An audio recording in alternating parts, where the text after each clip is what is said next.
Dan saya bergembira, satu-satunya masjid yang tidak pernah mengenal waktu, bendera merah putih, kemudian merah putih hijau berkibar, ya Masjid Fatimah kita ini. Gendera Palestina dan gendera Indonesia itu selalu berkibar. Artinya apa? Perlu kita ketahui, Palestina adalah satu-satunya negeri di muka bumi ini, negara yang memberikan apresiasi tentang kemerdekaan Indonesia. Jadi sudah pantas, sudah pas kalau kedekatan Indonesia sama Palestina itu seperti kakak dan adik. Cuma adik kita Palestina masih belum beruntung, sampai hari ini belum merdeka. Jadi ini satu tujuan kita. Saya merasa bersyukur ketika bendera Palestina selalu berkibar di negeri kita ini. Bahkan motor saya itu ada, meskipun kecil Pak, mengingatkan supaya kita ini dekat dengan Palestina. Karena Palestina negeri impian akhir zaman. Palestina adalah tempat di mana besok Yaumul Maksar itu dibangkitkan. Tempat di mana penduduknya adalah sebaik-baiknya umat di akhir zaman. Karena mereka berkesempatan mendapatkan rezeki mati syahid. Jadi minimal kita mengazamkan untuk terlibat kepada Palestina.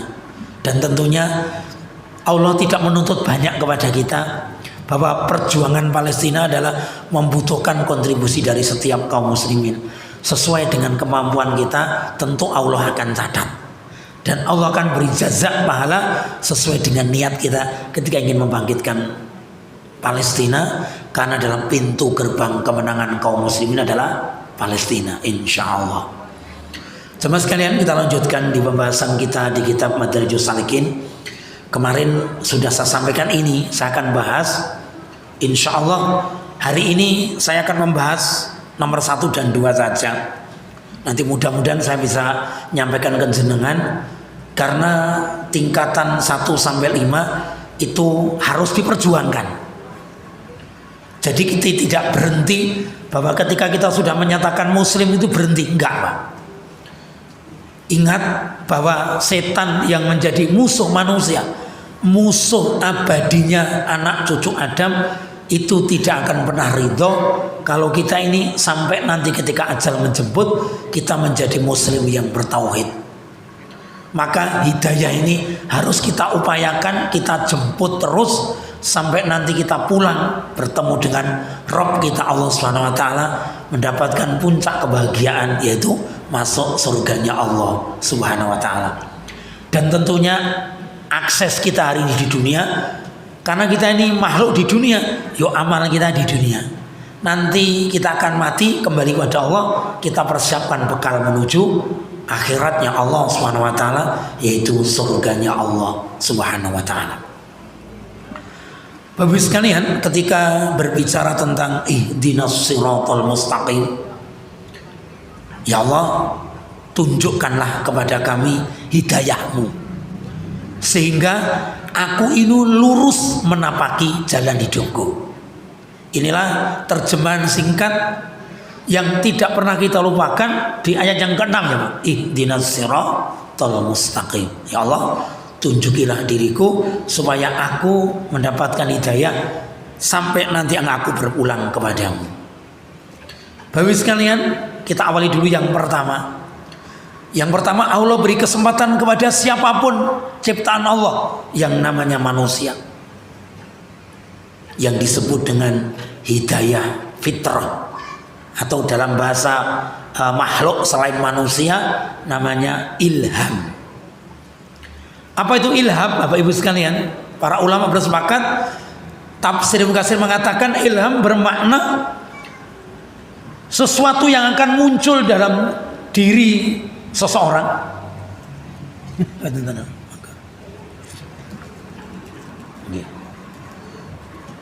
Mengapunten diladeni ulang ya. Jazakumullah. Di mana kebutuhan itu akan datang kepada kita, maka saat kebutuhan itu datang, secara otomatis Allah memberikan kekuatan untuk menjemputnya. Ini namanya hidayah ilham atau fitrah. Dan sudah saya bahas beberapa saat yang lalu, manusia itu kalah satu tingkat dengan binatang. Artinya ketika bicara tentang hidayah fitrah, hidayah ilham, itu manusia satu tingkat di bawah. Jadi binatang itu satu tingkat lebih tinggi. Kenapa Bapak Ibu yang dirahmati Allah Subhanahu wa taala? Kita sebagai manusia sejak bayi, ketika kita lapar, ketika kita membutuhkan makanan atau kebutuhan, dipastikan kita perlu orang lain. Dan orang yang sangat dengan kita adalah ibu kita. Maka Baginda sallallahu alaihi wasallam mengingatkan ketika ada seorang bertanya, "Ya Rasulullah, siapa yang harus aku muliakan pertama kali ketika aku hidup?" Maka secara berurutan hadisnya sahih, ibumu, ibumu, ibumu. Artinya Bapak Ibu sekalian, peran utama penting kita ketika kita hidup di dunia menjemput kebutuhan sejak kita bayi, maka orang yang paling punya peran paling banyak itu ibu kita. Maka Allah langsung lewat lisannya Rasulullah SAW memberi keutamaan 3. Doanya seorang ibu lebih 3 kali lipat cepat terkabulnya daripada seorang ayah. Ini menunjukkan Allah ingin memberi penghargaan bahwa jerih payah seorang wanita itu dinilai Allah Subhanahu wa taala lebih tinggi. Ini tidak menunjukkan bahwa seorang ayah rendah, enggak. Allah ingin menghargai bahwa jerih payah seorang wanita itu perlu diapresiasi, dan itu tidak mungkin diperankan oleh seorang ayah.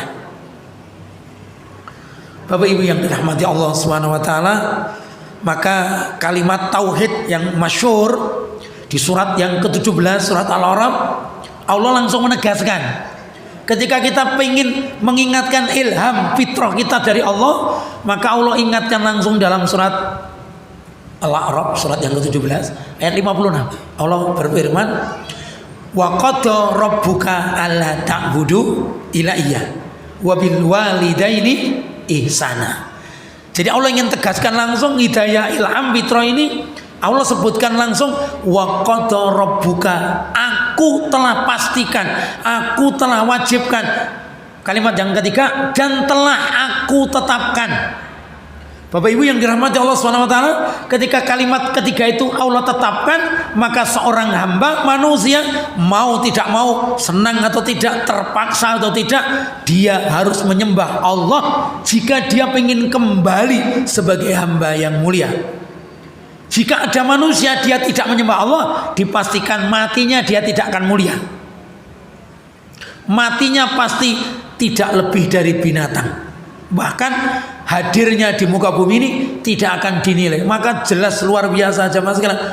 Saya tidak tahu siapa yang punya ide ketika ketuhanan dengan menjalankan syariat Islam bagi pemeluknya ada muncul satu kata yang menarik, ketuhanan yang maha esa. Sebenarnya terlalu toleransi Bapak Ibu sekalian kita ini. Sebagai umat Islam, kita ini mayoritas atau minoritas, maka menjunjung tinggi siapapun itu bisa mengambil Tuhan selain Allah, karena itu hak asasi. Tetapi kita wajib mendakwahkan bahwa Tuhan yang diakui di muka bumi ini cuma Allah. Silahkan beragama selain Islam, monggo, itu pilihan Anda. Nah, kalau ketika saya itu ngajar di kelas, Pak, ada orang Nasrani ikut pelajaran saya, kula nggih ngoten. Kami umat Islam itu bersepakat lewat perintahnya Allah, wa qada rabbuka alla ta'budu ilayya. Saya sampaikan, Pak, saya diperintahkan Tuhanku, umat Islam diperintahkan oleh Tuhannya hanya menyembah Tuhan Allah saja. Artinya Tuhan Allah yang disembah itu menunjukkan bukti bahwa kita ini manusia yang mengerti hakikat penciptaannya. Jika ada seorang hamba yang namanya manusia berani bertuhan selain Allah, maka dia tidak tahu diri. Tak sampaikan begitu, Pak. Dan mereka tidak tersinggung karena agama itu pilihan, silakan. Karena Nabi telah memberikan rangkaian usul fikih jika umat Islam berperang, yang diingatkan itu kan dua, Pak. Satu, rumah tempat ibadah, tanaman jangan sampai dihancurkan. Karena itu menunjukkan esensi sebuah peradaban, Pak. Kemudian yang kedua, anak-anak, wanita, orang tua jangan dilibatkan. Jangan dibunuh. Kalau mereka tidak ikut terlibat, jangan dibunuh. Begitu santunnya Usul fikih Islam mengajarkan itu dalam peperangan aja Pak, untuk menegakkan kalimat Allah ada aturan mainnya. Tapi hari ini mohon maaf jamaah sekalian, betul-betul aturan ini sudah nggak dipakai. Kita lihat bagaimana Israel menggempur Palestina, tidak pernah mengenal etika. Ya kita tahu Pak, karena makhluk terburuk yang Allah ciptakan di muka bumi ini memang Yahudi. Dan kita memang harus paham Pak, kenapa Yahudi itu harus membantu umat Islam. Ini sudah nasnya Allah. Karena kalau Yahudi nggak membantu umat Islam yang bertauhid, karena manusia yang paling dibenci adalah umat Islam. Bahkan Yahudi menurut kitab mereka yang disebut dengan Talmud, yang awalnya Taurat dirubah menjadi Talmud, dia meletakkan esensi pasal yang pertama, sesungguhnya selain keturunan Yahudi maka kedudukannya adalah binatang. Maka seandainya mereka ditumpahkan darahnya, bagi Yahudi biasa. Nah, mereka begitu apa? Sudah menjadi esensi mereka. Dan kalau tidak ada mereka, kita tidak mungkin punya peran untuk jihad fisabilillah Pak. Cuma saking adilnya Allah, semua manusia diberi kesempatan ke sana, silakan andil sesuai dengan kemampuan masing-masing. Bapak Ibu yang dirahmati Allah Subhanahu wa taala, saya lanjut masuk yang kedua dulu. Setelah fitrah diberikan Allah kepada makhluknya, maka lanjut diberikan yang kedua yang disebut dengan hidayah indra. Bapak Ibu yang dirahmati Allah Subhanahu wa taala, hidayah indra ini tujuan pokoknya adalah alat tubuh manusia yang diciptakan oleh Allah dalam rangka dia mencukupi kebutuhan hidupnya di dunia dan mencari bekal di akhirat. Sedangkan binatang itu alat yang dimilikinya dari tubuhnya atau pelengkap yang lainnya untuk mempertahankan diri sampai dia datangnya ajal. Karena setelah ajal tiba, dia tidak punya tanggung jawab di akhirat. Bapak Ibu yang dirahmati Allah, saya langsung membahas ini. Ketika berbicara tentang kebutuhan dunia,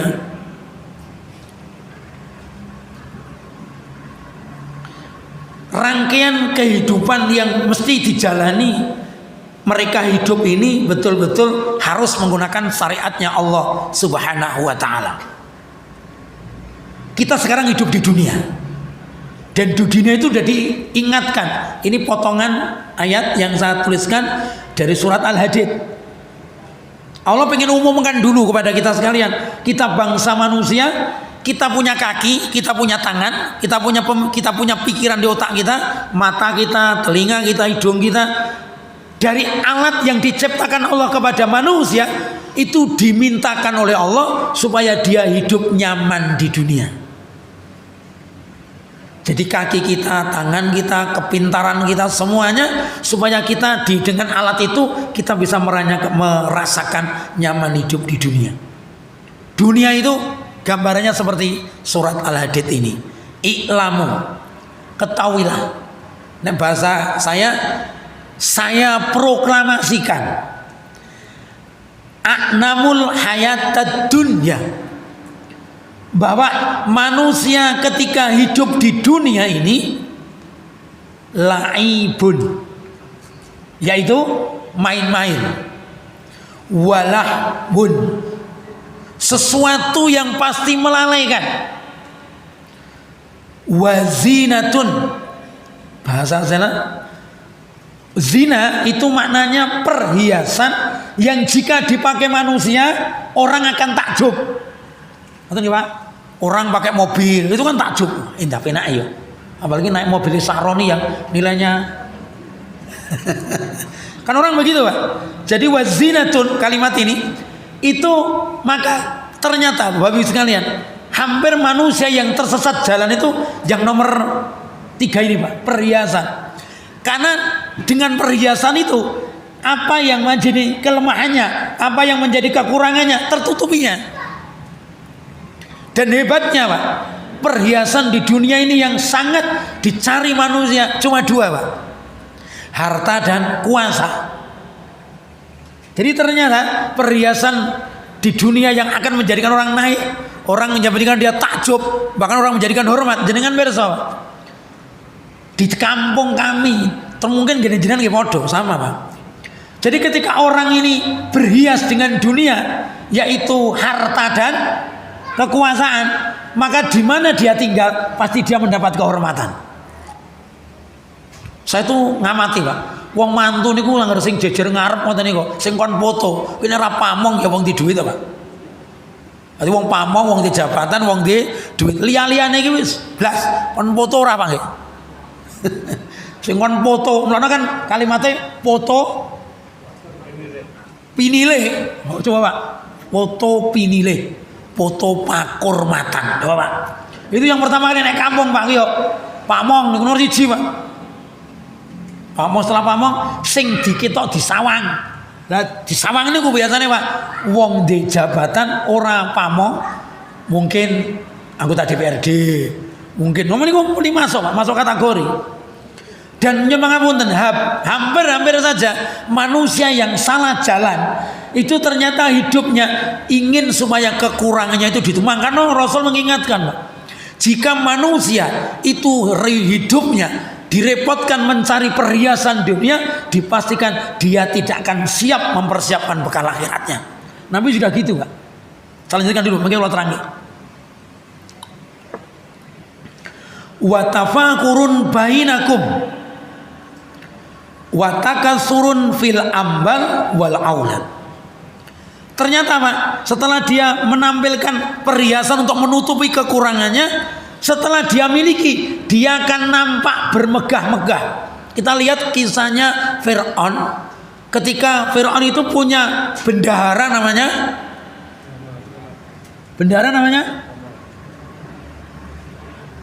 bendaharanya kok. Hamam itu panglimanya. Korun. Sri Mulyani alhamdulillah turun, Pak. Alhamdulillah. Allah merasa senang, Pak. Ini kebaca suge, Pak. Baca suge.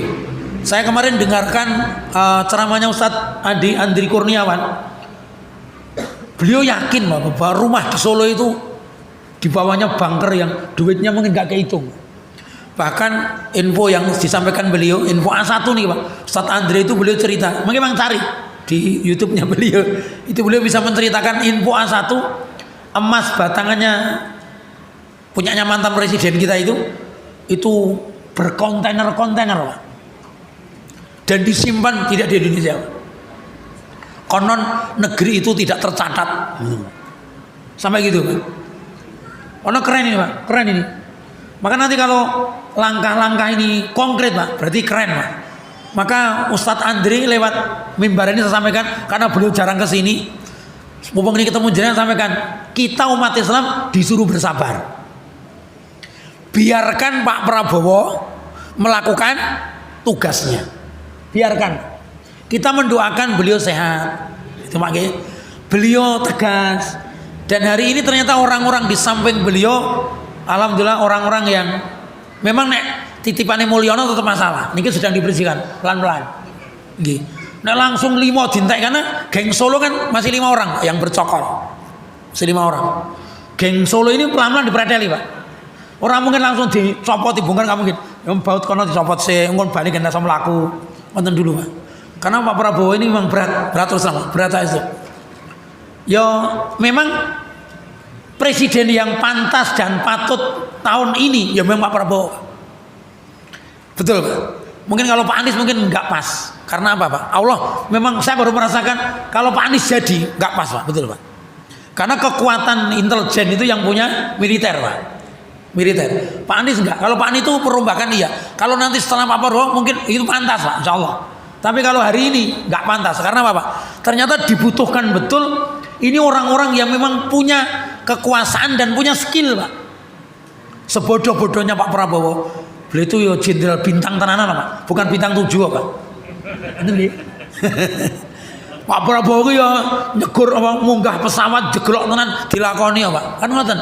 Jadi yang bintang benar, liane kan bintang 7. Bintang 7 Pak. Lah ora melu pendidikan nang itu dadi jenderal. Kan niku bintang 7 to Pak. Ngoten nggih. Nyan pirsa di sekitar kita kan ada ngoten niku. Jadi mereka bukan bintang kehormatan karena berjuang, tapi karena bintang pemberian. Aku cedak karo aku nyok. Ngoten mah wenong bintang ora tuku ya Pak nggih. Oh kan gampang mah. Jadi ini catatan buat kita sekalian, jenengan gak usah. Kalau sekarang rada ngerim, saya diingatkan beliau umat Islam sabar. berikan kesempatan Pak Prabowo dan timnya untuk bebersih. Dan saya yakin, saya punya keyakinan selama 5 tahun akan banyak perubahan, insya Allah. Insya Allah. Yang jelas ini MBG sudah mulai banyak Pak. Jadi masyarakat sudah mulai merasakan ning kulo ra yakin bertahan lama, nggak yakin. Karena anggarannya terlalu besar Pak. Jadi nek MBG ini dilanjutkan sampai ke sana, kecuali Pak undang-undang perampasan aset gol selesai. Niku pulih Pak insya Allah. Duit ira kaya Pak. Ning selama ini kan dereng bali ke Indonesia. Masih ini loh masih di tangan saya. Jadi masih di tangannya para pejabat-pejabat yang lalu Pak. Sehingga belum bisa keluar. Ini sudah mulai dipreteli. Hari ini saya di dunia pendidikan agak terpukul ketika mantan Menteri Pendidikan Nadiem Makarim ternyata dum-duman karo Pak Adi Mulyono. Saya itu menganggarkan laptop itu 1,98 triliun. Saya serahkan separuh di Solo. Ngono ya Pak, ngomong dhewe percaya kok. Nah itu saya ngomong dhewe loh Pak. Artinya Pak, kemudian Menteri Agama zaman Pak Mulyono terakhir Yakut, kuota haji yang seharusnya 10.000 ternyata yang 8.400 dijual sendirian. Akhirnya bangsa Indonesia ini dia korupsi yang bisa lihat ini 1 triliun sing konangan, serong konangan juga Pak. Dan saya tahu Pak, saya punya teman biro haji dan umroh.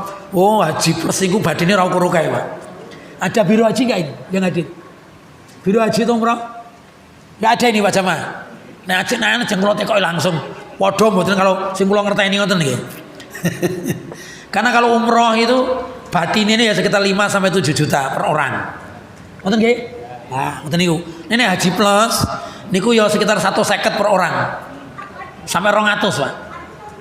Nek regane 450. Nek regane gur 300 nggih sekitar 1 sampai 120.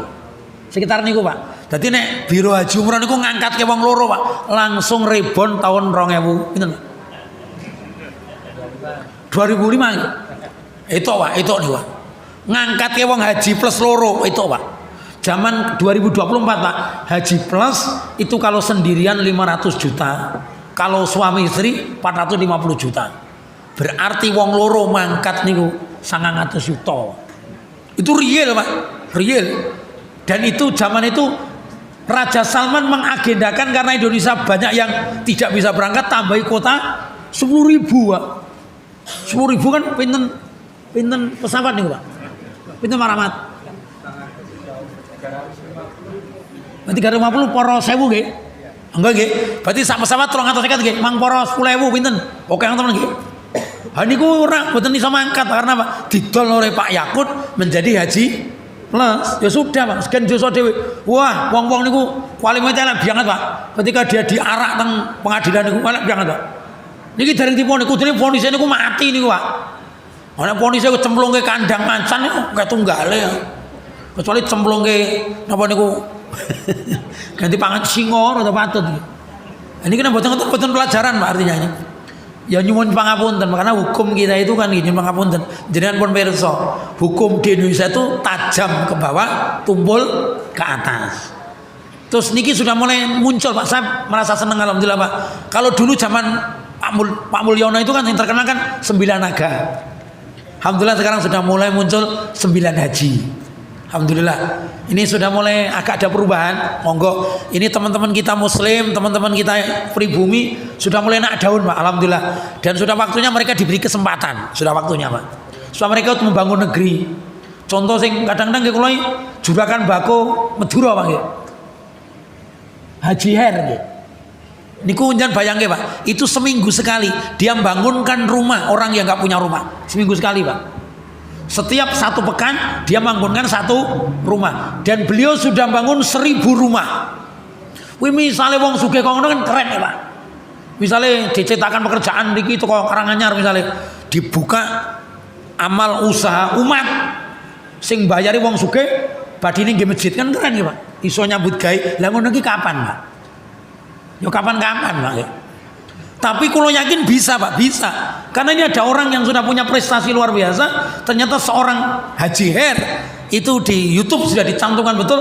Dia dengan begitunya dia mudah membagi duitnya. Sehari sekali beliau bisa memberikan bantuan. Nah coba bedah rumah ini negara ngomong piro Pak nggih. Tapi seorang Haji Her mampu loh Pak. Gitu. Berarti memang sugih orang kaya itu banyak Pak. Asal mereka mau berbuat. Nah kita perlu dukungan itu Pak. Negeri ini kita kawal terus supaya uang ini tidak hilang, harta rakyat ini tidak salah jalan, tidak salah tempat, sehingga umat ini merasakan kenikmatan. Baik. Bapak Ibu yang dirahmati Allah SWT, ternyata Pak, kalimat bermegah-megah ini Pak, ternyata kalimatnya cuma dua Pak. Berlomba-lomba banyak harta dan berlomba-lomba anaknya ngikuti jejaknya. Jadi ternyata maknanya berbangga-bangga tentang harta dan anak. Dia pengen berusaha nyuwun ngapunten Pak.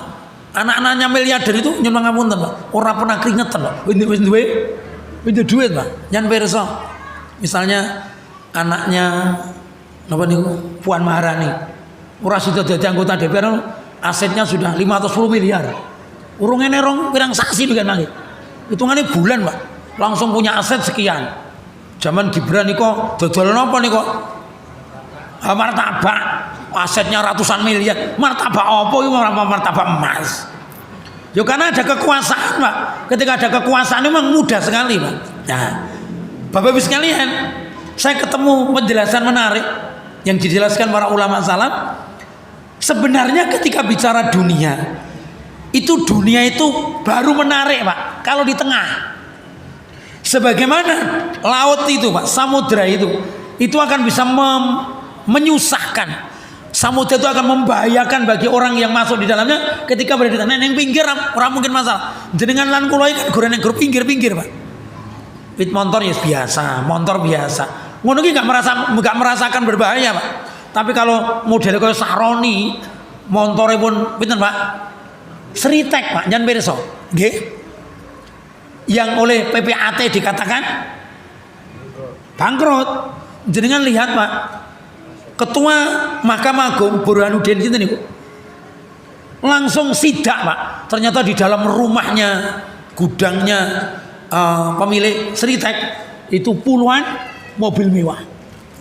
Itu belum aset di Tangmangu Pak. Jangan kalau ngitan teng Tangmangu niku enten sekitar 10 hektar Pak pinggir jalan. Itu punya yang Seritek. 10 hektar pinggir jalan Pak.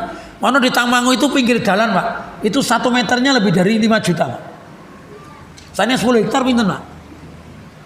Oke, ngoten mawon. Nek orang itu niku lagi Tangmangu belum di tempat lain Pak. Jadi ternyata Pak, memang ini skenario Pak. Karena Pak, supaya daerah tanggung jawab. Bayangkan Pak, sampai hari ini haknya karyawan belum diberikan, belum dibayarkan. Makanya di rumahnya kudune kan mereka didol kan ngoten Pak. Serahkan haknya, tapi tidak Pak. Ternyata dulu pemerintahnya mengambil, nggih mboten mungkin Pak. Karena ini skenario dari sistem ini. Jangan lihat Haritanu nggih Pak. Sudah mulai muncul hari ini. Kalau hitungan dia harusnya bangkrut atau apa, ini kan sedang masuk pengadilan Pak. Masuk pengadilan. Alhamdulillah ini kasus Haritanu itu ini bertemu Hotman Paris sama sini Pak, pengacara yang berdarah dingin Pak. Ada yang tahu Pak? Wah itu keren Pak, jangan saksikan aja. Hotman Paris yang hidup dengan bergelimang harta ya Pak. Dan dia memang kalau percaya Pak, ternyata memang jadi pengacara duitnya ora ukur Pak. Jadi kan misalnya sengketa tanah, wi langsung ngarani ya Pak. Nggih. Menang kalah itu Pak. Menang kalah itu Pak. Wi lagi dibahas njuk dia Pak. Pak, nggih. Jadi jenenge pengacara kan setan tenan Pak. Kene pengacara ora iki. Nek kepengin dadi setan dadi pengacara Pak. Wis setan tenan Pak. Saya itu. Kula demen kuliah jam fakultas hukum akhirnya mboten sida. Menang kalah itu bagian. Nek menang Pak, ngarani Pak. Nanti kalau menang saya minta sekian. Nek gelem tanda tangan. Lono pengacara itu kaya-kaya Pak. Betul. Karena semua nonton Pak. Misalnya niku kalau yakin misalnya ada sengketa tanah seharga 2 miliar, ini kurang sama 400 Pak. Itu niku Pak. Nggih. Jadi pengacara itu sengketa tanah seharga 2 miliar, itu dia paling enggak 400 Pak. Satu kasus lah Pak. Nah kalau 100 kasus. Ayo coba Pak. Lono kasus-kasus koruptor kan nyumbang ngapunten Pak. Ora kepitung nggih Pak. Dulu saya betul Pak, ini popong ketemu jenengan. Dulu ada mantan DPR, ya mantan anggota DPRD, mantan wakil Bupati Karanganyar, mantan Direktur Sritek. Saya ketemu langsung, nggak tak sebut namanya, menggolek ide. Itu Pak, 11 tahun di DPR pernah kasus korupsi. Tahun ke-11 dia masuk pengadilan. Masuk pengadilan Pak. Jadi ternyata Pak, kasus korupsi itu kadaluarsonya 12 tahun. Nek 12 tahun sudah diungkap, itu tuh Pak. Sebelum 12 tahun, lalu pejabat ini hati-hati. Kalau dia sebelum 12 tahun lalu, ya caranya dipanjang. Dan lucu lagi Pak, Indonesia ini ketika terjadi korupsi, pejabat publik orang iso disentuh. Ketika dia sudah selesai baru diproses. Ini masalah Pak. Akhirnya kan nyuwun pangapunten, hari ini kula jenengan ini kan nggak bisa banyak bergerak. Karena apa? Nyuwun pangapunten Pak. Ini kita vulgar. Kenapa? Ya memang kondisinya ngoten Pak. Seandainya itu diperankan betul. Jangan mangke mang pirsa kalimatnya Mahfud MD Pak. Ngeri meleh Pak. Ngeri meleh. Kasus peradilan Indonesia itu seperti kita beli di toko kelontong. Sing bilang Pak Mahfud MD Pak. Jangan cari YouTube-nya. Artinya Pak, kalau saya punya masalah, kita punya dia karena pesen Pak. Kalau nyuwun yang nyidik ini, pengacaranya ini, pun ngoten Pak. Jadi bukan kita yang kuasa. Ini sesuatu yang berat di negeri kita ini. Saya berdoa mudah Pak Prabowo menaikkan tensi, TNI naik Pak. Nanti TNI naik. Kalau TNI naik Pak, selesai negeri ini Pak. Karena selama ini yang berkuasa kepolisian. Jadi yang menjadi pengawal aparat, pengawal pejabat itu kepolisian. Sedangkan TNI sekarang nggak dibutuhkan. Alhamdulillah zaman Pak Prabowo ini TNI naik Pak. Alhamdulillah. Ini satu, ya nanti jangan bisa ikuti ceramahnya Ustaz Andri Kurniawan. Keren Pak. Keren sekali. Jadi Pak Gatot meskipun tidak menjabat, beliau masih aktif mengikuti perkembangan negeri ini. Artinya Pak, negeri ini wajib diselamatkan umat Islam. Harus Pak. Jadi kulon jenengan sami punya andil. Kulon nggih modal kulon ngeten iki. Saya di mimbar Pak. Kalau kami di sekolah nggak bisa Pak. Saya sekolah niku mboten iso akses apa-apa. Paling kula kan anak-anak tolong. Gen kula kan ada Pak pembelajaran bagaimana supaya anak anti korupsi. Pun ngoten Pak, diajarkan. Tapi kan anak-anak nggak tahu apa-apa. Sing tahu niku jenengan Pak. Apalagi kalau ada jenengan-jenengan ini yang punya peran di masyarakat, punya kedudukan, ayo bermain Pak kita. Kami para ustadz itu punya peran memberikan kabar tentang kenyataan yang ada di negeri kita ini. Supaya kita bisa berbenah pelan-pelan Pak. Karena kalau ini nggak diselamatkan, ya mengapunten Pak. Dr. Ripka Cetaningrum. Saya baca YouTube itu 2016. Dan mang cari YouTube-nya. Anak-anak PKI itu jumlahnya sudah 15 juta. 15 juta. Oke Pak Unan Pak. Artinya Pak, ini kalau umat Islam tidak bersatu, TNI tidak naik daun, maka bisa mereka diambil oleh mereka. Ambil alih Pak. Dan ini yang punya negeri ini adalah umat Islam. Umat Islam. Artinya Pak, umat Islam yang punya tanggung jawab mengembalikan kembali bagaimana menguasai negeri ini kembali. Karena nyuwun pangapunten. Kasus yang terjadi di negeri kita ini, jadi mengikuti kasus ijazah palsu sampai hari ini, ulah Pak. Sampai posing kita ini Pak. Wih rampungnya kapan nih Pak? Rampungnya kapan? Kan Pak Bunten keliru Pak. Kadang-kadang kulon jenengan yang praktisi hukum, kita yang di perguruan tinggi nanti bingung. Lah sing ra sekolah iso mapan kepenake kaya ngono. Nah kita yang punya pendidikan cukup, pinter, nggak punya peluang. Lalu kalau ketemu teman Pak, itu ternyata nggak mengabdi di Indonesia, keluar negeri. Karena nggak dihargai di negeri kita ini. Karena yang punya harga negeri ini adalah mereka yang punya uang. Mereka yang punya koneksi, mereka bisa naik ke tempat yang nyaman. Sedangkan jenengan lan kula nggak mungkin, Pak. Saya dulu ketika di sekolah, teman saya Pak Joko itu, ngoten nggih, betul-betul ketika tidak punya fulus, suwe Pak, suwe Pak. Hari ini di Karanganyar pun banyak kesempatan. Ini sedang bergelut Pak. Mudah-mudahan Pak Robert itu bisa mengambil peran dengan bagus. Karena ini peluangnya besar Pak, di negeri kita ini. Kalau ketemu dari A1 Karanganyar langsung. Dan ini menjadi catatan buat kita, umat Islam tidak mengambil peran masalahnya Pak. Jadi kulon jenengan ini sibuk dengan kondisi antar harokah, tidak memikirkan negeri ini secara global. Nek global Pak, keren kita ini Pak.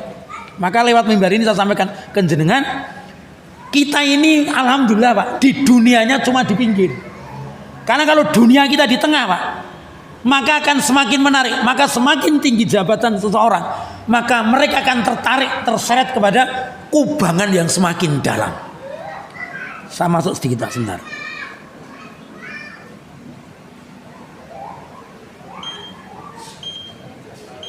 Oh, ponatan, Pak. Sudah. Pas. Sebentar, saya bacakan ini aja yang paling bawah itu, Pak. Hadis yang ini jadi catatan buat kita supaya jenengan itu paham, insyaallah. Hadis ini berkenaan dengan sahabat mulia bernama Abu Dzar Al-Ghifari, yang beliau itu disebutkan oleh Rasulullah SAW, dia tipikal orang yang sudah cerai dengan dunia. Cerai dengan dunia.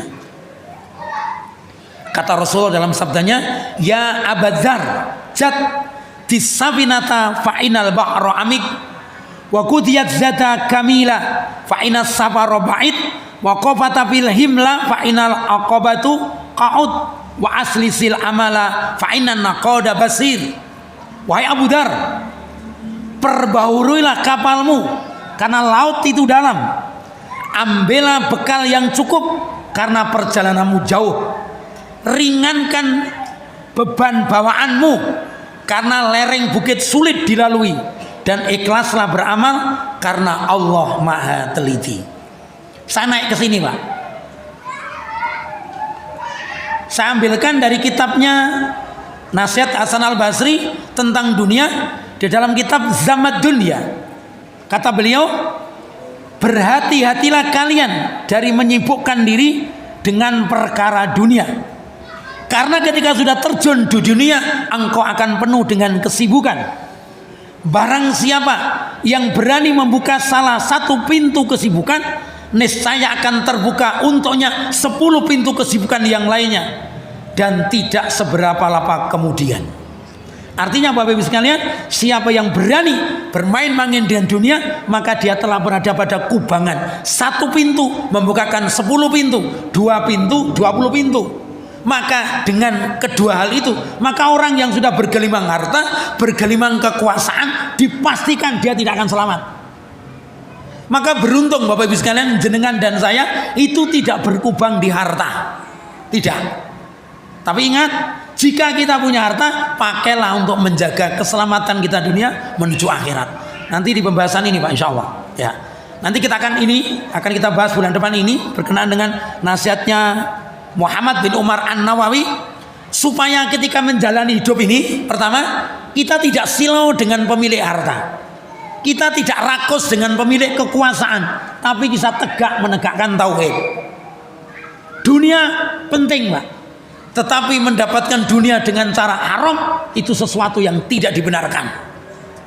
Mendapatkan dengan cara yang halal itu wajib. Menjadi orang baik itu wajib. Tidak perlu kita menunggu punya harta, kita tidak perlu menunggu punya kekuasaan. Saat yang kita alami hari ini, kesempatan terbaik kita. Kalimat terakhir saya, kalimat yang disampaikan oleh Syekh Hasan As-Sa'dili rahimakumullah dalam kitab Al-Hikam. Berbahagialah kalian orang yang mendapatkan hadiah dari Allah, yaitu apa saja yang engkau miliki hari ini. Beruntunglah kalian kepada suatu takdir, maka bersyukurlah dengan takdir yang kamu alami hari ini. Tapi rubahlah takdir itu sesuai dengan kehendak Allah. Apa yang jamaah sekalian? Kita jangan biarkan kita seperti ini, kita bergerak terus supaya apa? Kehidupan kita semakin baik, negeri kita ini semakin tertata, supaya Indonesia ini bisa kita selamatkan dalam rangka menjalankan kalimat tauhid, yaitu kalimatnya orang-orang Indonesia. Kalimatnya bagus sekali, Pak. Baldatun thayyibatun wa rabbun ghafur. Gemah ripah loh jinawi, tukul kang sarwa tinandur, payu kang no, Pak. Nggih, pripun, Pak? Kalimatnya niku saya. Jadi nek cara wong Jawa niku golek pangan gampang, nggih, Pak. Golek pangan gampang. Nyambut gawe kepenak, urip ora kekurangan. Itulah impian kita jika negeri kita ini ditegakkan dengan kalimat Allah untuk menuju masa depan yang lebih baik di masa-masa yang akan datang, insya Allah. Demikian Bapak Ibu sekalian yang dapat kami sampaikan. Mungkin hari ini kami menggebu-gebu karena apa? Mengikuti kondisi hari ini. Yuk kita ikut terlibat di arus ini. Jangan diam saja, karena nanti kita mati dicatat apakah kita terlibat atau tidak untuk menegakkan kalimat Allah di muka bumi, khususnya di bumi Intan Pariwara Karanganyar, insya Allah. Baik, kita tutup dengan doa kafaratul majlis. Subhanaka Allahumma wa bihamdika asyhadu an la ilaha illa anta astaghfiruka wa atubu ilaik. Assalamualaikum warahmatullahi wabarakatuh.